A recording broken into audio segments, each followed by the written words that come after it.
কি বাচ্চারা, কেমন আছো তোমরা? তোমাদের জন্য আজ আরেকটি ছোট্ট ছড়া নিয়ে এসেছি। ছড়াটির নাম খালি নাই নাই আর নাই। দেখো তো তোমাদের ভালো লাগে কি না। আর আজকে বেশি কথা কিছু বলবো না, তোমাদের আমি ছড়াটা শুনিয়েই দিই। তোমরা এবার শুনে বলবে ছড়াটি কেমন, ভালো না খারাপ না কি। ঠিক আছে, একটা লাইক বা কমেন্ট দিয়ে আমায় জানিয়ে দেবে। চলো শুরু করা যাক। নাই নাই নাই, দিবারাত্র খালি নাইয়ের মধ্যে দিয়েই হাবুডুবু খাই। তবু লোকের কথায় বলি ভালোই আছি ভাই। ভালো আমাদের থাকতেই হয়, দুঃখ ব্যথা ঢাকতে হয়, মূল্য ধরে রাখতেও হয় সমাজে।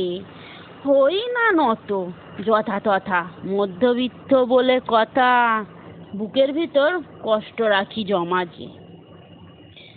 অভিনয়ে 50 ঊর্ধ্বের অভিজ্ঞতা তাই, চরিত্রটার ধরন বুঝে পায়ে পা মেলাই।